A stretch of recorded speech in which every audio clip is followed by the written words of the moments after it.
Okay, so our next topic is we are done with the monosaccharide, oligosaccharide as well as the polysaccharide. Now our new topic is protein. So what is protein? Protein is, you can say, it can be defined as a polymer of amino acid. Protein is basically a polymer of amino acid, or you can say that the polypeptide chain. So we'll be discussing in detail that what are amino acid. Basically, a amino acid make the protein. Okay, so what is basically it is a polymer or polymer.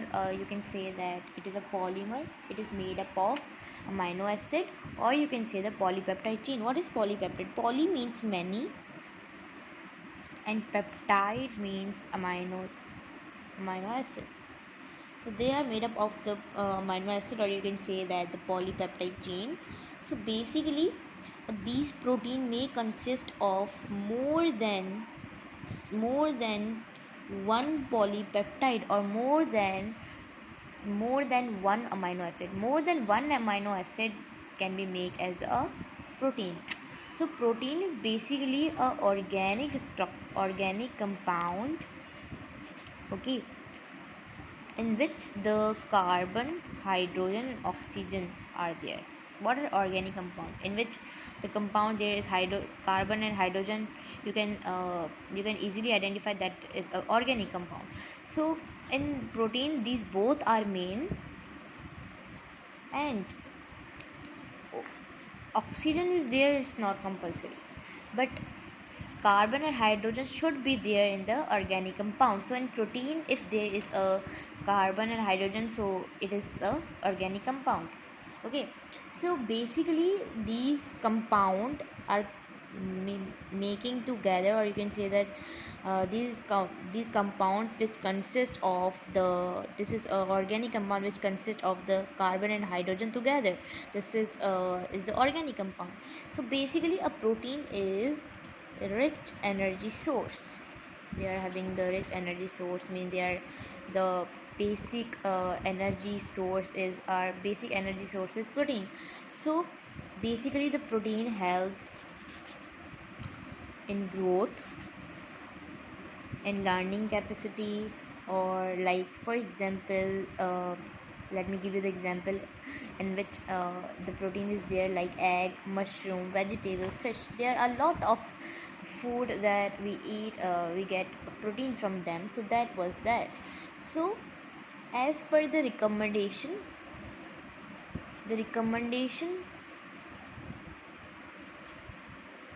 of the protein from the WHO is that a person should, in a normal diet, the person should take the protein like in a day, that is maximum 62 gram per day,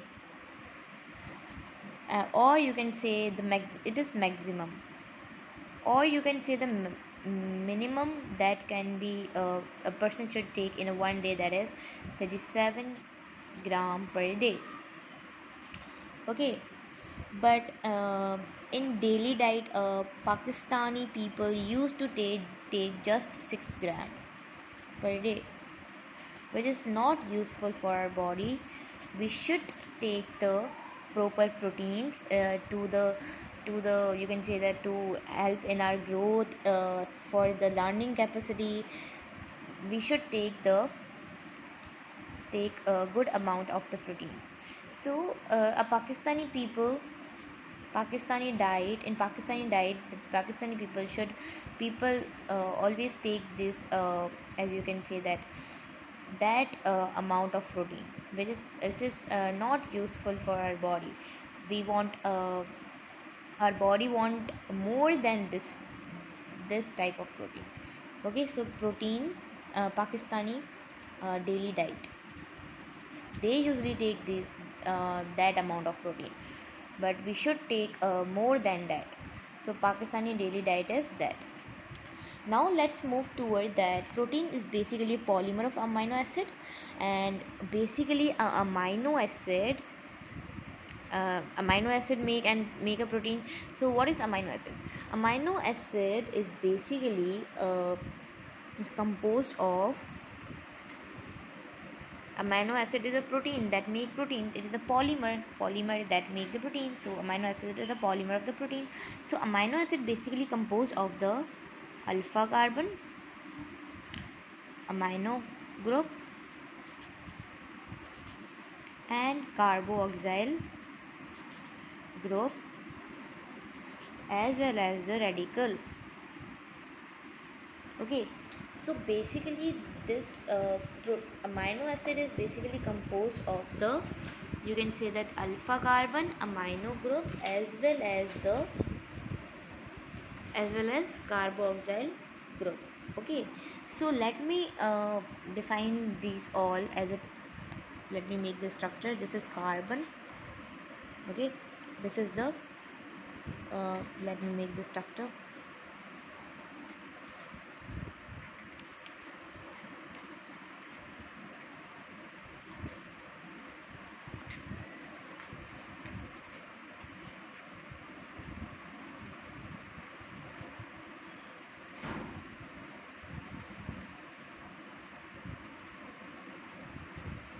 Okay, so this is the you can say that the carboxyl group, which is okay COOH, which is the carboxyl group, and this is, you can say that here is a alpha also. So this is a radical. Okay, so radical can be changed. There should be a variable in radical, and as well as this is all the amino group. And what was that? This is the alpha carbon. Okay, so this was the carboxyl group, radical, carboxyl group, amino group, and alpha carbon. That is this alpha carbon. Okay, so when amino acid to amino acid they are combined, so there is a peptide bond. But here you can say that the when the amino group is combined with the carbon, there is a amine bond, and when the whole amino acid will be combining to another amino acid, they will be having the bond which is peptide bond. So basically in nature there are 200 type of amino acid. In nature there are 200 types of amino acid. You can say that amino acid. Okay, but in our body there are 20 amino acid. In our body consists of 20 amino acid. Okay, in our body, in living beings like animal, plant, human beings. So basically the amino acid change basically the amino acid can be changed as a radical is the function group. Any element can be we can write here as a radical. So if the radical will change, the amino acid will be changed. So this was the amino acid. Now let's talk about the functional group. As I told you that radical is a functional group, then your question will be raised that what is functional group then. So basically a functional group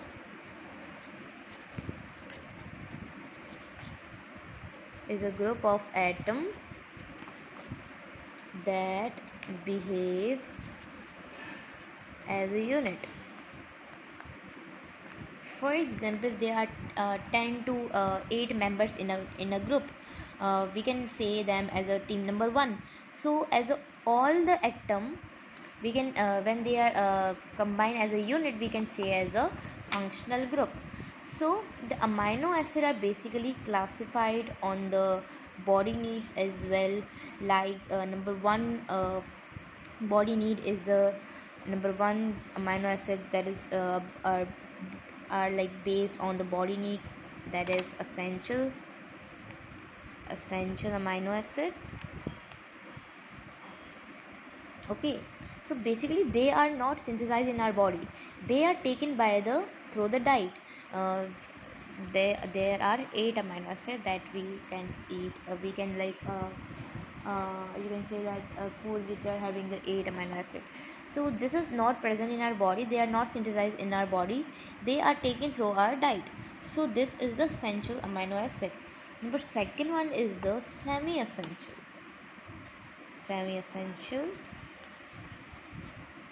Okay, these are basically amino acids